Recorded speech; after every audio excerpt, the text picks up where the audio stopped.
c'est mieux comme ça, ou c'est mieux comme ça. Ça n'aura pas le même effet, hein, mais bon. Là, au moins, je me sers de rien. Et là, par contre, je mets un peu de sucre. Bon, allez, on laisse comme ça. Donc, bonjour à toutes et à tous. Cette petite vidéo qui va parler de courage. En fait, c'est mon ami Mathieu qui m'a inspiré cette vidéo en me disant « Oh, t'es courageuse, Christelle ». Et je me suis dit « Mais il a pas tort, il a pas tort. » Et je ne suis pas la seule à être courageuse. Toutes les personnes qui doivent vivre avec une maladie chronique, ah bah, ça demande quand même pas mal de courage, je trouve. Voilà. Donc, je voulais parler de ça dans cette vidéo. Alors, ça me rappelle aussi une infirmière que j'ai vue 2 fois. Parce que la deuxième fois, j'ai dit, on arrête là. Que j'avais fait appel à elle en 2010. Elle était venue le 10 mai 2010. Je me souviens parce que c'est une date qui correspond au début de mon traitement pour la Copaxone. Copaxone, c'est l'acétate de glatiramère, qui est un produit qu'on donne en première intention, enfin à l'époque où j'avais la sclérose en plaques, donc enfin, j'ai toujours la sclérose en plaques. À l'époque où j'ai débuté les traitements de fond, il n'y en avait que 2. Ça fait bizarre hein, de se dire ça. Il y avait interféron et il y avait la Copaxone. Donc c'est un immunomodulateur pour freiner la survenue de poussée de sclérose en plaques. Je suis actuellement en phase en phase 2, oui, en phase 2, c'est-à-dire la première phase c'est rémitante et ensuite on passe en secondaire progressive. Sauf que tout le monde ne passe pas en secondaire progressive. Il y en a qui passent d'emblée en progressive. Bon, donc c'est pas logique. En principe, le traitement pour les personnes qui ont une sclérose en plaques progressive. Mais qu'est-ce qu'on propose aux personnes qui ont une STEP progressive? Bah, des immunosuppresseurs. Et moi, je ne voulais pas. C'était à l'époque, juste avant le Covid. Je dis non, parce que j'ai une santé fragile. Enfin, j'ai pas une santé fragile. Qu'est-ce qu'on entend par la santé? Ça sera l'occasion d'une deuxième vidéo. Tiens, qu'est-ce que c'est qu'être en bonne santé? Est-ce que quand on a une sclérose en plaques, on est en bonne santé ou pas? Ou est-ce qu'on considère que du moment où on a une maladie chronique, on est en mauvaise santé? Parce qu'il y a des gens qui sont tout le temps enrhumés, avec la grippe, avec la gastro, avec plein de... Voilà, ils chopent tous les virus qui traînent. Par contre, ils n'ont pas de maladie chronique. Est-ce que eux, ils sont en bonne santé? C'est une question qu'on pourra se poser. Mais là, j'ai parlé de... Ça y est, voilà, j'oublie. La femme progressive, ok, c'est pas ça. Donc bref, je reviens à mes moutons. Je vais parler du courage qu'on doit avoir quand on a une sclérose en plaques. Alors, dans quel cas ce courage se manifeste? Voilà. Pourquoi on dit que je suis courageuse? Alors, en l'occurrence, c'est parce que j'ai montré ma... Ouais, on s'envoie des photos de nos malheurs. De ma hanche droite, parce que ce matin, la femme est passée, m'a fait l'injection de Copaxone. Maintenant, j'ai plus que 2 fois par semaine. Oui, je disais qu'à l'époque, il n'y avait que 2 traitements, c'est ça, interféron et Copaxone. Maintenant, il y en a plein pour les formes rémitantes, mais pour les formes progressives, il n'y a pas grand-chose. Donc, parce qu'on ne connaît pas encore beaucoup de choses finalement sur cette forme de sclérose en plaques. Je vous parlais que, en principe, au bout d'une quinzaine d'années, on passe de la STEP rémitante à la STEP progressive. C'est pas systématique non plus.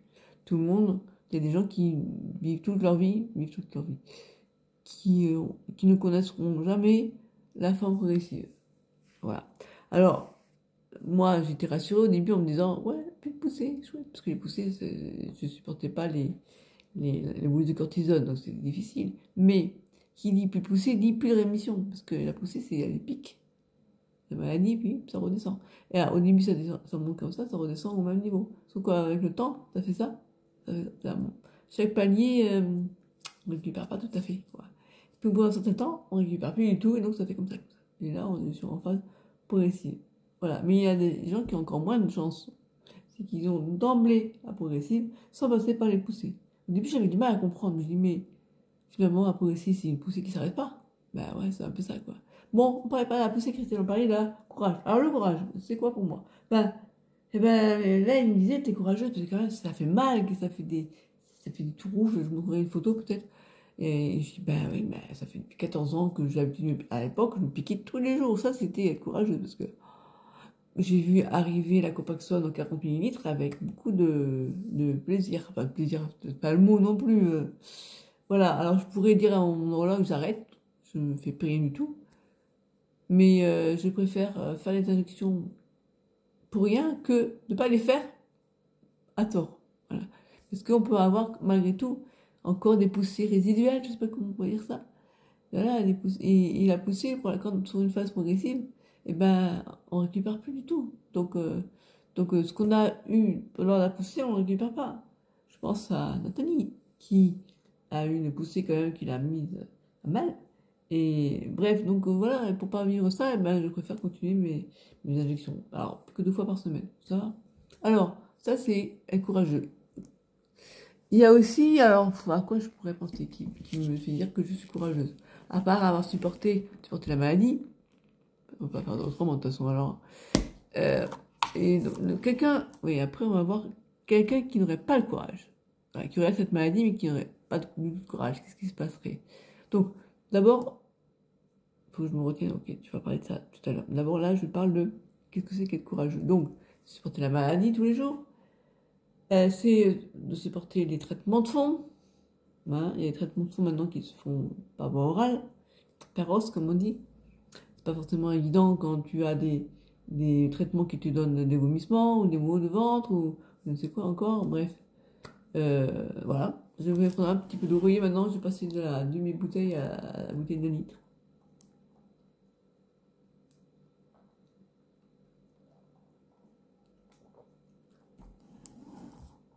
Pas de fausse route, Christelle, s'il te plaît.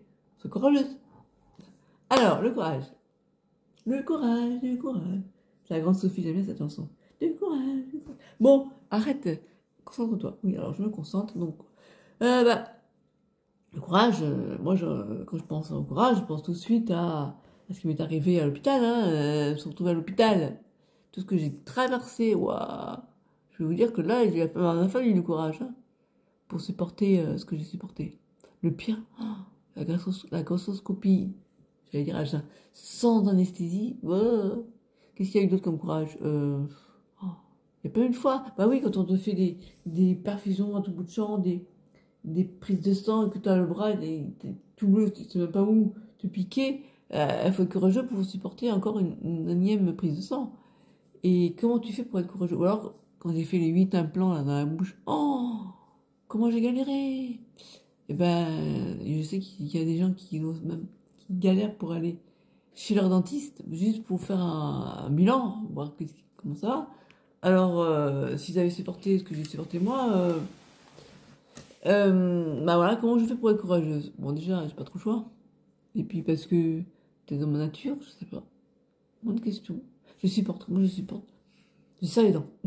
J'allais dire je serre les fesses, non, je serre les dents. Je sais pas quoi vous dire. Ça fait partie du caractère, je sais pas.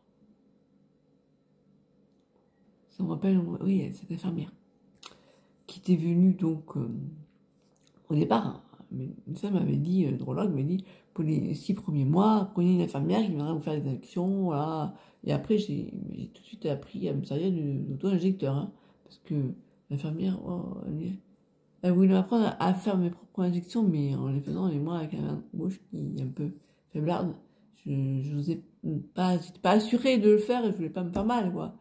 Et là, elle me dit, oh, on est courageux ou on l'est pas, hein. J'avais envie de lui foutre de baffe.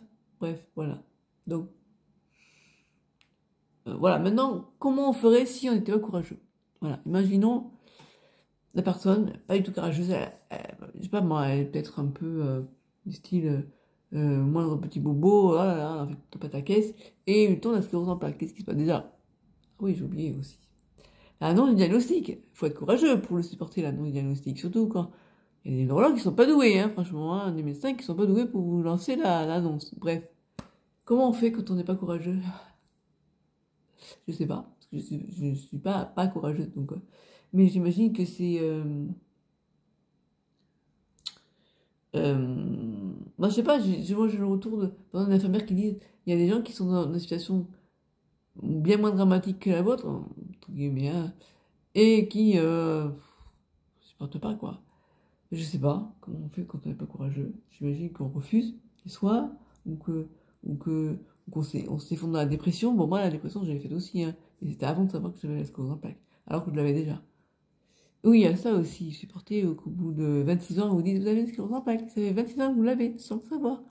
Et donc, trop tard pour les traitements. Maintenant, votre maladie est passée en mode progressif.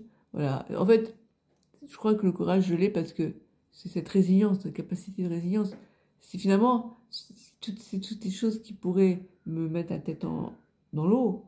Je pourrais m'effondrer, me baisser les bras, suicider, enfin, je sais pas. Il faut avoir du courage pour se suicider, mais c'est pas un bon courage, ça. Bref, je dis n'importe quoi. Mais j'ai développé une certaine forme une certaine résilience. Et finalement, les choses tellement énormes, je lui dis, waouh, c'est tellement douloureuse, finalement, je le tourne en quelque chose de rigolo. Enfin, rigolo. D'autodérision, un peu, vous voyez, une manière de voir les choses. Je préfère le porter en dérision plutôt que de... Ouais, c'est comme ça qu'un jour, je me suis moqué de quelqu'un sans vouloir me moquer. C'était plus fort que moi, c'est venu comme ça. Qui était pas bien du tout. Je pense qu'il est toujours pas bien d'ailleurs. Il avait essayé de se suicider. Mais quand on veut vraiment se suicider, on le fait vraiment... Comment dire? Tu vas pas te suicider au boulot dans dire quelqu'un qui va venir. Sinon, tu sais que inconsciemment, je sais pas. Et là-dessus, il s'est fait engueuler. Et ça m'a fait rigoler que lui, il essaie de se suicider, il n'a pas réussi, et que quelqu'un, la personne qui l'a surpris en train de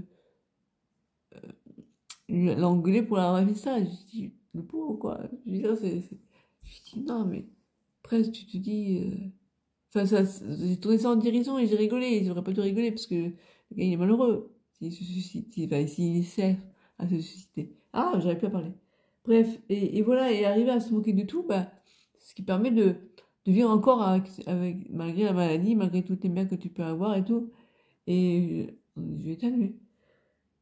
Ça te sent pas dans le nez. Bref, anyway, voilà. Donc, bravo, vous êtes courageux, forcément. Si vous avez une sclérose en plaques, ça nous apprend à être courageux, en fait. On apprend avec le temps, hein. On est bien obligé, quoi. On est bien obligé. Et les moments où on l'est pas, et ben, les moments où on s'effondre. Et on a le droit de s'effondrer, et puis c'est un peu comme si plus on tombe bas, et plus on rebondit. Bon, il y en a qui remontent pas, mais en général, c'est pas notre cas. Bref, je sais pas, après il y a des gens, oui. On pourra penser à faire une vidéo sur comment on fait pour accepter la maladie. Comment aider quelqu'un qui n'accepte pas la maladie, qui n'a pas le moral parce qu'il n'arrive pas qu'est-ce que je pourrais partager, moi, pour aider les gens qui n'arrivent pas à vivre avec cette cause. Ah, sclérose en plaques. Il faut dédramatiser tout ça, en fait.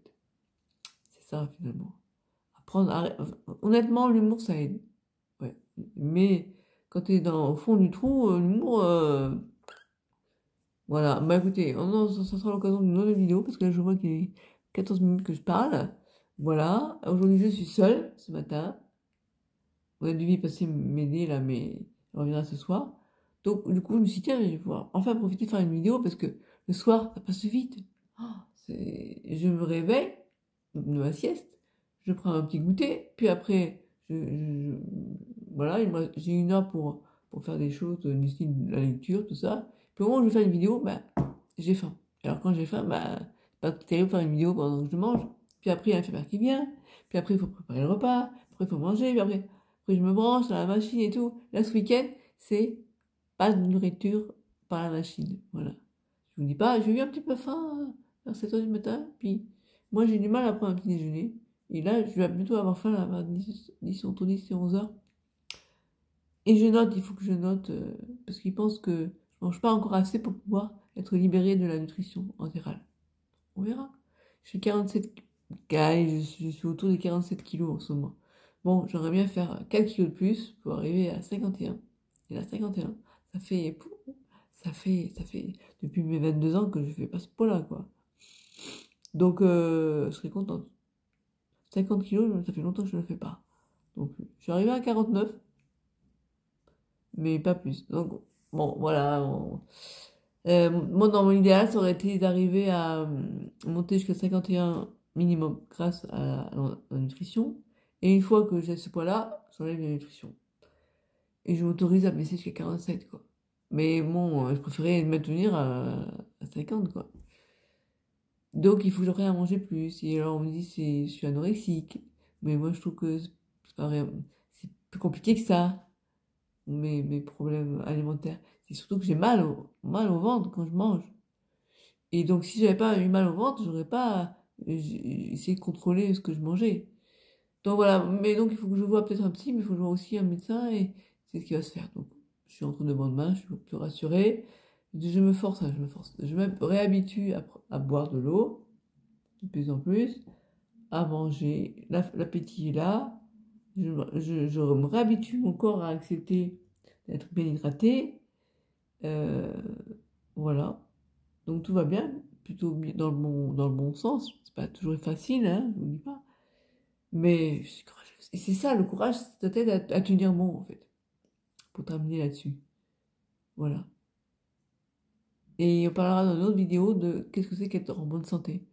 J'ai une infirmière qui m'a dit, parce que je lui dis, mais ça fait des années que je bois pas comme ça, là, moi. On me dit, il faut pas 1,5 litre par jour, mais je suis incapable. Ça fait des années et je suis encore là. Oui, mais ça veut pas dire que vous avez tenu comme ça, mais ça veut dire que vous étiez en bonne santé. Vous n'étiez pas en bonne santé. Comment ça, j'ai pas en bonne santé? Qui vous êtes pour me dire que je suis pas en bonne santé? Vous êtes médecin? Bon, alors. Ça m'a énervé. Non, j'ai pas jamais dit ça. J'ai pas dit ça, bien sûr. J'ai rien dit du tout. Mais, après, je me dis quand même, elle exagère. Je me dis que je suis pas en bonne santé depuis des années, mais ça veut dire quoi être en bonne santé? Parce que je bois pas 1,5 litre par jour, je suis pas en bonne santé. Bon. On en reparlera dans une autre vidéo. Allez, bonne journée, bye bye.